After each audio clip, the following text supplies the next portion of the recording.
Hi all, I+ training സൊല്യൂഷൻസിൻ്റെ പുതിയൊരു ക്ലാസ്സിലേക്ക് സ്വാഗതം.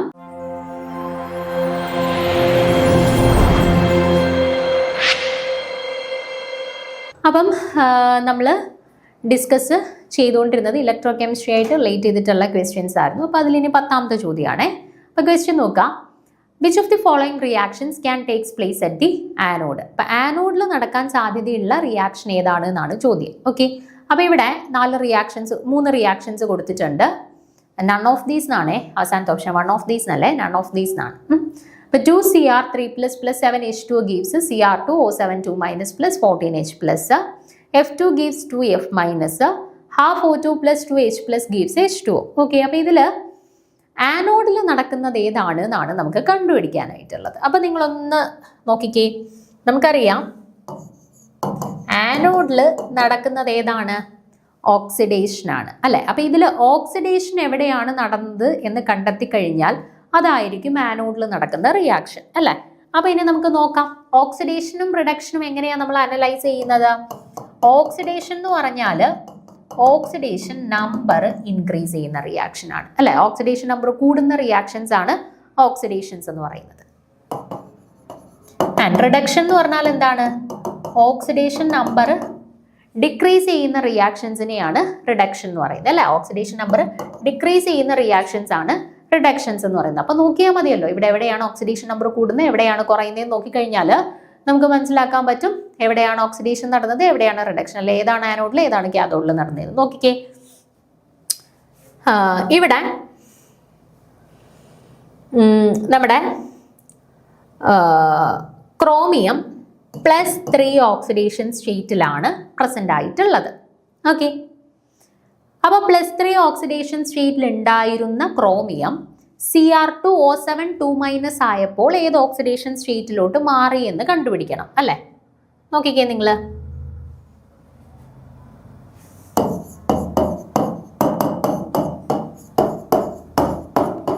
ഇതാണ് ഇവിടെ നടന്ന കൺവേർഷൻ. അപ്പൊ Cr3+ എന്ന് പറയുമ്പോൾ അവിടെ +3 ഓക്സിഡേഷൻ സ്റ്റേറ്റിലായിരുന്നു ക്രോമിയം പ്രസന്റ് ആയിട്ടുള്ളത്. ഇനി Cr2O7 2- എന്ന് പറയുമ്പോഴത്തേന് നോക്കിക്കേ, ക്രോമിയത്തിന്റെ നമുക്ക് കണ്ടുപിടിക്കണം. അപ്പൊ ക്രോമിയത്തിന്റെ ഞാൻ X എന്ന് കൊടുത്തു, പക്ഷെ ഇവിടെ 2 ക്രോമിയം ഉള്ളത് കൊണ്ട് 2X എന്ന് കൊടുത്തു അവരുടെ ഓക്സിഡേഷൻ സ്റ്റേറ്റിനെ.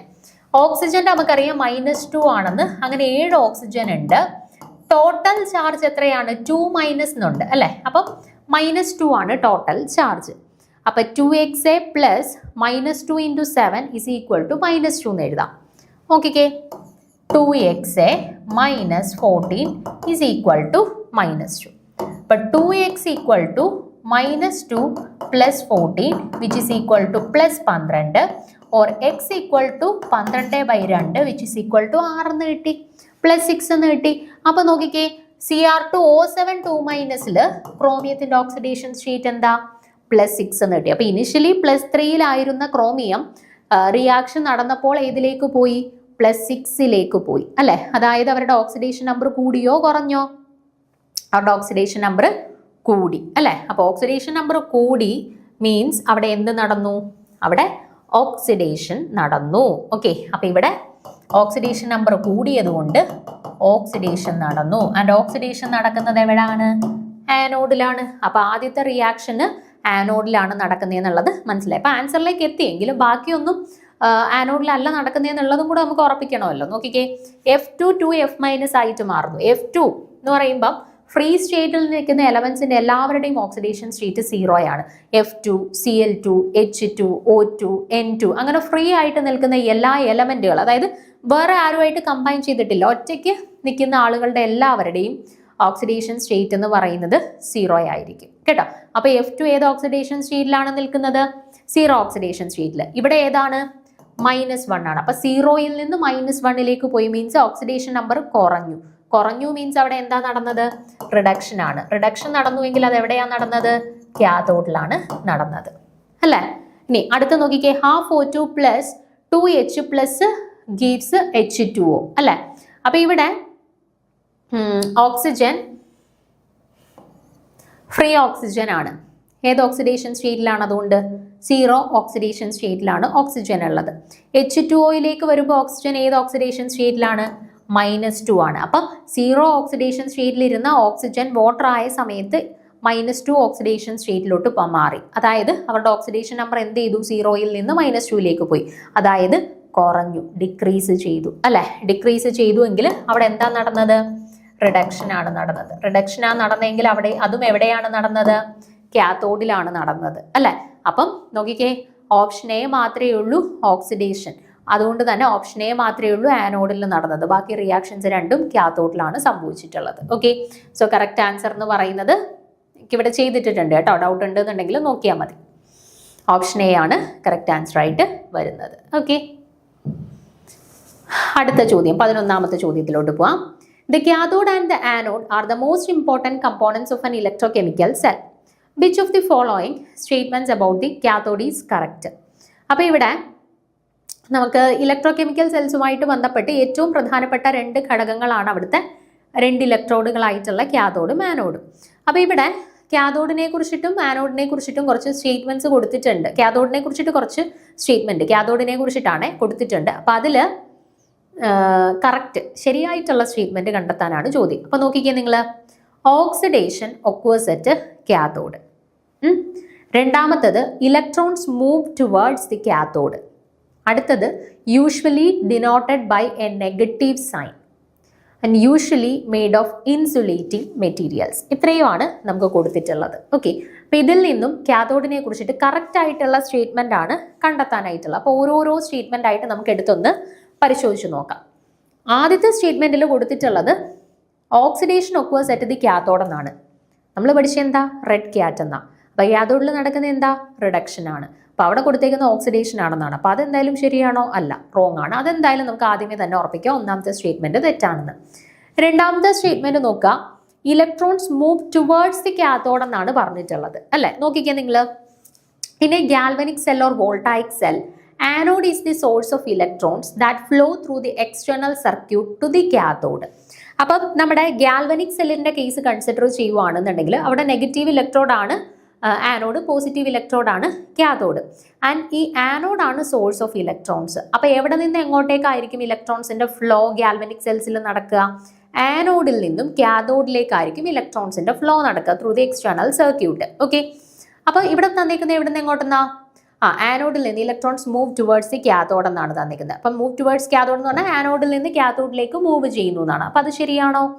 അത് ശരിയായിട്ടുള്ള സ്റ്റേറ്റ്മെന്റ് ആണ് കൊടുത്തിട്ടുള്ളത്. അടുത്ത നോക്കിക്കേ, usually denoted by negative sign എന്നാണ് കൊടുത്തിട്ടുള്ളത് കാഥോഡിനെ. നോക്കിക്കേ, നമ്മൾ പഠിച്ചത് ഗാൽവനിക് സെല്ലില് ആനോഡ് നെഗറ്റീവും കാഥോഡ് പോസിറ്റീവും എന്നാണ്. ഇലക്ട്രോലൈറ്റിക് സെൽസിലാണ് തിരിച്ചു വരുന്നത് ആനോഡ് പോസിറ്റീവും കാഥോഡ് നെഗറ്റീവും ആയിട്ട് വരുന്നത്. അപ്പൊ ഇവിടെ എങ്ങനെയാ യൂഷ്വലി വരുന്നത്?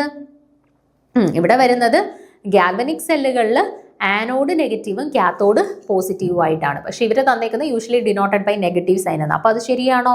അല്ല, usually denoted by positive sign എന്നുള്ളതാണ് ശരിയായിട്ട് വരുന്നത്. അവസാനം നോക്കിക്കേ, usually made of insulating materials. Usually insulating materials വെച്ചിട്ടാണോ? അതിന് മുന്നേ ഒരു സ്റ്റേറ്റ്മെന്റ് കൂടെ ഉണ്ട്, നോക്കിക്കേ നിങ്ങൾ. In an electrolytic cell, anode is connected to the positive terminal of an external power supply source and it is therefore positive. ഞാൻ പറഞ്ഞ കാര്യം തന്നെയാണ്. ഗാൽവനിക് സെല്ലിൽ വരുമ്പോഴത്തേന് ആനോഡ് ആണ് നെഗറ്റീവ് ഇലക്ട്രോഡ് ആൻഡ് കാഥോഡ് ആണ് positive electrode.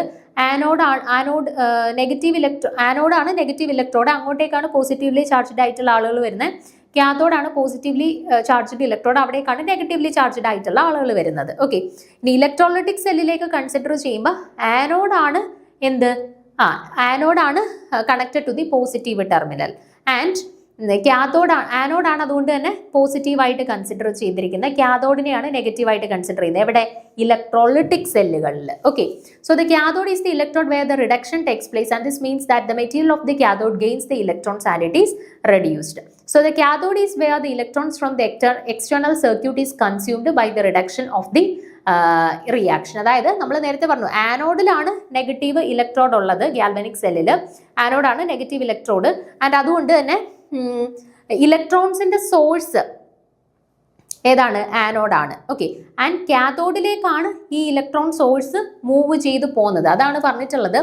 Cathode is where electrons from the external circuit is consumed by the reduction reaction. So in a galvanic cell, cathode is the positive electrode making it attract the electrons and therefore it that released from the anode. So in an electrolytic cell, the cathode is connected to the negative terminal of the external power supply and therefore it is negative. തിരിഞ്ഞു പോരുതേ, പറഞ്ഞിരിക്കുന്നത് clear ആക്കി മനസ്സിലാക്കിയിരിക്കണം.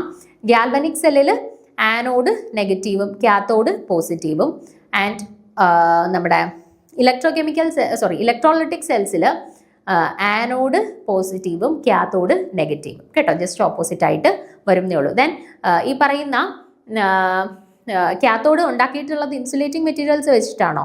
അല്ല, conducting materials വെച്ചിട്ടാണ് usually നിർമ്മിച്ചിട്ടുള്ളത് കേട്ടോ. അപ്പോൾ അതും റോങ് ആയിട്ടുള്ള സ്റ്റേറ്റ്മെന്റ് ആണ്. അപ്പോൾ ഏത് മാത്രമാണ് കറക്റ്റ് ആയിട്ടുള്ള statement? Electrons move towards the cathode. ആനോഡിൽ നിന്നും കാത്തോഡിലേക്കാണ് ഇലക്ട്രോൺസിന്റെ മൂവ്മെന്റ് ഗാൽവനിക് സെല്ലിൽ നടക്കുന്നത് എന്നുള്ളതാണ് ആക്ച്വലി തന്നിട്ടുള്ളതിൽ ശരിയായിട്ടുള്ള ഒരേ ഒരു statement. Okay, so option B ആണ് കറക്റ്റ് ആൻസർ ആയിട്ട് വരുന്നത്. അടുത്ത 12ാമത്തെ ചോദ്യം നോക്കുക. Which actors and electrolyte in a dry cell. ഇപ്പോൾ ഒരു ഡ്രൈ സെല്ലിൽ ഇലക്ട്രോലൈറ്റ് ആയിട്ട് തന്നിട്ടുള്ളതിൽ ആരാണ് ആക്ട് ചെയ്യുന്നതെന്നാണ് ചോദ്യം. KOH ആണോ, H2SO4 ആണോ, NH4Cl ആണോ, MnO2 ആണോ? ഡ്രൈ സെല്ലിൽ ഇലക്ട്രോലൈറ്റ് ആയിട്ട് ആക്ട് ചെയ്യുന്നത് ആരാണെന്നാണ് ചോദ്യം. നോക്കാം. First option, ammonium chloride, and it is primarily electrolyte in most common dry cell where it facilitates the movement of the ions between the electrodes, allowing for the flow of electric current. അപ്പം ammonium chloride എന്ന് പറഞ്ഞാൽ it is usually act as the primary electrolyte used in most common dry cells. സാധാരണ ഒട്ടുമിക്ക dry സെൽസിൽ നമ്മൾ primary electrolyte ആയിട്ട് ഉപയോഗിക്കുന്ന ആളാണ് ആര്? അമോണിയം ക്ലോറൈഡ് എന്ന് പറയുന്നത്. ആൻഡ് ഇവരുടെ ജോലി എന്താണ്? ഈ ഇലക്ട്രോഡുകളുടെ ഇടയിൽ അയോൺസിന്റെ മൂവ്മെന്റിനെ ഫെസിലിറ്റേറ്റ് ചെയ്യുന്ന ജോലിയാണ് ഇവർ usually ammonium chloride usually carried out ചെയ്യുന്നത്. Then MnO2, manganese dioxide. നോക്കുക, it is the key component of the cathode in a dry cell, but it acts as the oxidizing agent, not as an electrolyte. ഇനി MnO2 dry സെല്ലിനകത്ത് involve ചെയ്യുന്നുണ്ട്, പക്ഷെ അവരുടെ ജോലി എന്താണ്? Oxidising agent ആയിട്ട്, electrolyte ആയിട്ടല്ല, മറിച്ച് ഓക്സിഡൈസിങ് ഏജന്റ് ആയിട്ട് പ്രവർത്തിക്കുന്ന ആളാണ് MnO2, മാംഗനീസ് ഡയോക്സൈഡ് എന്ന് പറയുന്നത്. ഓക്കെ, അടുത്തത് KOH, പൊട്ടാസ്യം ഹൈഡ്രോക്സൈഡ്. അയാൾ ആരായിട്ട് ആക്ട് ചെയ്യുന്നതാണ്? they are used in some alkaline batteries, not in dry cells. Dry സെൽസിലല്ല, ചില ആൽക്കലൈൻ ബാറ്ററീസിൽ യൂസ് ചെയ്യുന്ന ഇലക്ട്രോലൈറ്റ് ആണ് KOH. ഡ്രൈ സെല്ലിൽ ഉപയോഗിക്കുന്നില്ല. And finally H2SO4. H2SO4നെ നമ്മൾ ഇലക്ട്രോലൈറ്റ് ആയിട്ട് ഉപയോഗിക്കുന്നു, പക്ഷെ ഡ്രൈ സെല്ലിലല്ല, നമ്മുടെ ലെഡ് ആസിഡ് ബാറ്ററീസിലൊക്കെയാണ് H2SO4നെയും ഇലക്ട്രോലൈറ്റ് ആയിട്ട് നമ്മൾ സാധാരണ ഉപയോഗിക്കുന്നത് കേട്ടോ. അപ്പൊ കറക്റ്റ് ആൻസർ ആയിട്ട് വരുന്നത് ഏതാണ്? Electrolyte in dry cells. Dry സെൽസിൽ ഇലക്ട്രോലൈറ്റ് ആയിട്ട് ആക്ട് ചെയ്യുന്നത് ആരാണെന്ന് ചോദിച്ചു കഴിഞ്ഞാൽ ഏതാണ് കറക്റ്റ് ആൻസർ ആയിട്ട് വരിക? NH4Cl ആണ്. നിങ്ങൾ ഒന്ന് നോട്ട് ചെയ്ത് വെച്ചേക്കട്ടോ. Ammonium chloride act as the electrolyte in dry cell. Okay, അടുത്ത 13ാമത്തെ ചോദ്യം. Which of the following can be used as a fuel in fuel cells. നമ്മൾ ആദ്യത്തെ ചോദ്യത്തിൽ ഫ്യൂവൽ സെൽസിൽ ആനോഡ് ആയിട്ടും കാഥോഡ് ആയിട്ടും പ്രവർത്തിക്കുന്നത് ആരൊക്കെയാണ് എന്നുള്ളത് പറഞ്ഞിട്ടുണ്ടായിരുന്നു അല്ലേ? ഇവിടെ എന്താ ചോദിച്ചിട്ടുള്ളത്? ഫ്യൂവൽ സെൽസിൽ ഫ്യൂവൽ ആയിട്ട് ഉപയോഗിക്കുന്നത് ആരെയാണ്? ഹൈഡ്രജൻ ആണോ, നൈട്രജൻ ആണോ, ഓക്സിജൻ ആണോ, ഹീലിയം ആണോ? ആരാണ്?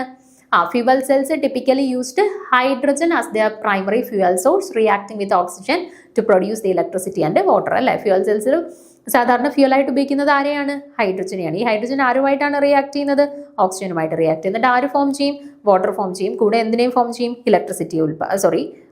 ഇലക്ട്രിസിറ്റി ഉൽപ്പാദിപ്പിച്ചിട്ട് കൂടെ ബൈ പ്രോഡക്റ്റ് ആയിട്ട് വാട്ടറിനെയും പ്ലേസ് ചെയ്യും. അപ്പോൾ ഇവിടെ ബൈ പ്രോഡക്റ്റ് ആയിട്ട് ഉണ്ടാവുന്ന ആൾ വാട്ടറാണ്.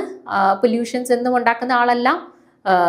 അതുകൊണ്ട് തന്നെ ഒരു എൻവയോൺമെന്റൽ ഫ്രണ്ട്ലി ആയിട്ടുള്ള ഒരു റിയാക്ഷൻസ് ആണ് ആക്ച്വലി ഫ്യൂവൽ സെൽസിൽ നടക്കുന്നത് അല്ലേ? അപ്പം ഹൈഡ്രജൻ ആണ് അവിടെ ഫ്യൂവലായിട്ട് നമ്മൾ ഉപയോഗിക്കുന്നത് എന്നുള്ളത് ഓർത്തിരിക്കുക.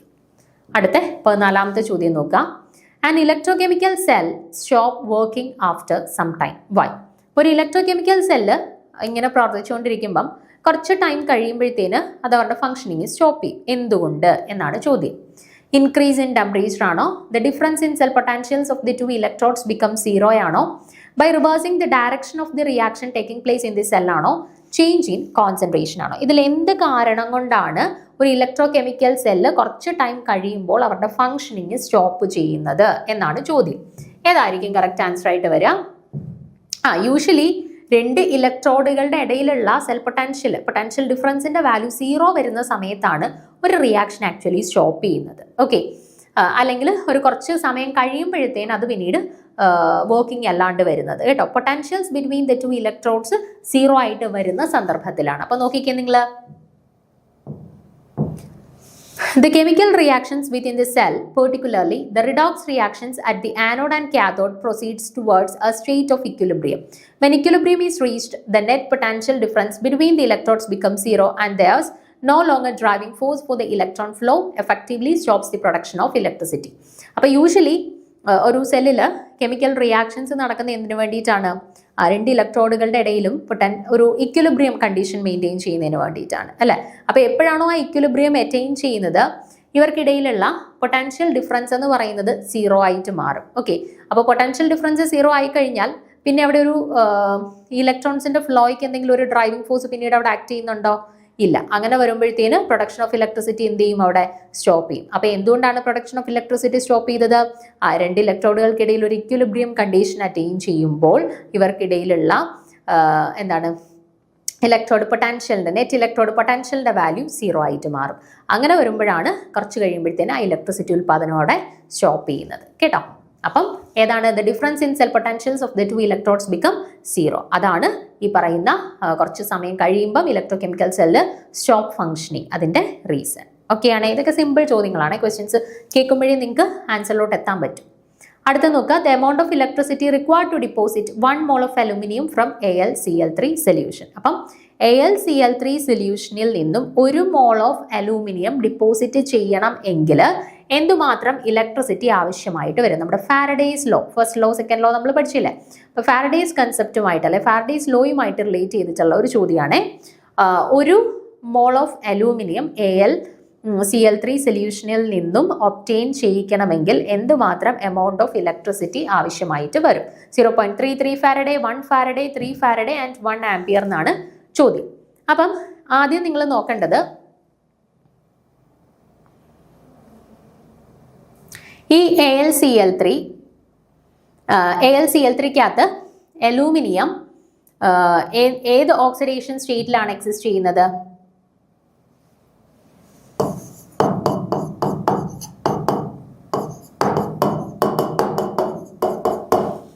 +3 ഓക്സിഡേഷൻ സ്റ്റേറ്റിലാണ് അല്ലെ? Al3+ ആയിട്ടാണ് അല്ലെ? ഈ അലൂമിനിയം അയോൺസ് അലൂമിനിയം ആയിട്ട് ഡിപ്പോസിറ്റ് ചെയ്യണമെങ്കിൽ അപ്പൊ Al3+ ആണ്. ഇവിടെ നോക്കിക്കേ, amount of electricity required to deposit 1 mole of aluminium ആണ് അല്ലെ? അപ്പൊ ഇവിടെ നിന്നും 1 mole ഓഫ് അലൂമിനിയം ഡിപ്പോസിറ്റ് ചെയ്യണം എന്നുണ്ടെങ്കിൽ എന്തായിട്ട് മാറണം? Al3+ Al ആയിട്ട് മാറണം അല്ലെ? അപ്പോഴല്ലേ 1 mole ഓഫ് അലൂമിനിയം ഡിപ്പോസിറ്റ് ചെയ്യുന്നത് ഫ്രം AlCl3 ആണ് Al3+ എഴുതിയിട്ടുള്ളത്. അപ്പൊ Al3+ Al ആയിട്ട് കൺവേർട്ട് ചെയ്യണമെങ്കിൽ എന്ത് ചെയ്യണം? 3 ഇലക്ട്രോൺസിനെ ആക്സെപ്റ്റ് ചെയ്തിട്ടാണ് Al3+ എന്തായിട്ട് മാറുന്നത്? Al ആയിട്ട് മാറുന്നത്. അപ്പോൾ 1 mole ഓഫ് അലൂമിനിയം പ്രൊഡ്യൂസ് ചെയ്യാൻ വേണ്ടിയിട്ട് അവിടെ എത്ര ഇലക്ട്രോൺസ് ആണ് ആ ഒരു റിയാക്ഷനകത്ത് ഇൻവോൾവ് ചെയ്തിട്ടുള്ളത്? 3 ഇലക്ട്രോൺസ്. അപ്പോൾ എത്ര ഇലക്ട്രോൺസ് ആണോ ഇൻവോൾവ് ചെയ്തിട്ടുള്ളത് അത്രയും ഫാരഡേ ഓഫ് കറണ്ട് ആയിരിക്കും അവിടെ ആ ഒരു കൺവേർഷനിൽ ആവശ്യമായിട്ട് വരിക. ഇവിടെ 3 ഇലക്ട്രോൺസ് ആയതുകൊണ്ട് തന്നെ നമുക്ക് പറയാം 3 ഫാരഡേ ഓഫ് കറണ്ട് ആയിരിക്കും 1 mole ഓഫ് അലൂമിനിയം AlCl3യിൽ നിന്നും പ്രൊഡ്യൂസ് ചെയ്യാൻ ആവശ്യമായിട്ട് അവിടെ വേണ്ടി വരുന്നത്. ഇൻ കേസ് നമ്മളിപ്പോൾ കൺസിഡർ ചെയ്ത ഒരു റിയാക്ഷനകത്ത് 1 ഇലക്ട്രോൺ മാത്രമേ ഇൻവോൾവ് ചെയ്യുന്നുള്ളൂ ആയിരുന്നെങ്കിൽ നമുക്ക് പറയാമായിരുന്നു അവിടെ 1 ഫാരഡേ ഓഫ് കറണ്ട് ആണ് ഇൻവോൾവ് ചെയ്തേക്കുന്നതെന്ന്. 2 ഇലക്ട്രോൺസ് ആണ് ഇൻവോൾവ് ചെയ്യുന്നുണ്ടെങ്കിൽ നമുക്ക് പറയാമായിരുന്നു 2 ഫാരഡേ ഓഫ് കറണ്ട് ആണ് ആവശ്യമായിട്ട് വരുന്നത്. അപ്പൊ ഇവിടെ 3 ഇലക്ട്രോൺസ് ആണ് ഈ ഒരു Al3+ Al ആയിട്ട് മാറാനായിട്ട് അല്ലെ അലൂമിനിയം ഡിപ്പോസിറ്റ് ചെയ്യുന്നതിന് വേണ്ടിയിട്ട് ആവശ്യമായിട്ട് വന്നത്. സോ നമുക്ക് പറയാം ഇവിടെ 3 ഫാരഡേ ഓഫ് കറണ്ട് ആണ് ഈ ഒരു പെർട്ടിക്കുലർ റിയാക്ഷൻ നടക്കാനായിട്ട് ആവശ്യമായിട്ട് വേണ്ടി വരുന്നതെന്ന് പറയാം. ഓക്കെ, സോ ഓപ്ഷൻ സി ആണ് കറക്റ്റ് ആൻസർ ആയിട്ട് വരുന്നത് കേട്ടോ. ഓപ്ഷൻ സി ആണ് കറക്റ്റ് ആൻസർ ആയിട്ട് വരുന്നത്. സോ നമ്മൾ ഏകദേശം ഒരു 15 ചോദ്യങ്ങൾ ഡിസ്കസ് ചെയ്തിട്ടുണ്ട്. നമ്മൾ പഠിച്ച കൺസെപ്റ്റുകളെ ബേസ് ചെയ്തുകൊണ്ടുള്ള ഈസി ആയിട്ടുള്ള 15 ചോദ്യങ്ങളാണ് ഡിസ്കസ് ചെയ്തിട്ടുള്ളത്. അപ്പം ചോദ്യമായിട്ട് അസോസിയേറ്റ് ചെയ്ത് പറഞ്ഞ എക്സ്ട്രാ പോയിന്റ്സും കൂടെ നിങ്ങളൊന്ന് നോട്ട് ചെയ്ത് വെച്ചേക്കുക. ജസ്റ്റ് പോയിന്റ് ഈ പറഞ്ഞ ചോദ്യങ്ങൾ മാത്രം ഫോക്കസ് ചെയ്യരുത്. കുറേ അധികം കാര്യങ്ങൾ നമ്മൾ ചാപ്റ്റർ പഠിച്ച സമയത്ത് പറഞ്ഞിട്ടുണ്ട്. അപ്പോൾ അതിലും പ്രധാനപ്പെട്ട പോയിന്റ്സ് നിങ്ങൾ നോട്ട് ചെയ്ത് വെച്ചിട്ടുണ്ടായിരിക്കും. അതും ഇടയ്ക്കിടയ്ക്ക് ജസ്റ്റ് ഒന്ന് റിവൈസ് ചെയ്ത് പോവുക. ഓക്കെ, അടുത്ത ക്ലാസ്സിൽ നമുക്ക് അടുത്തൊരു ചാപ്റ്ററായിട്ട് വീണ്ടും കാണാം. Okay, thank you.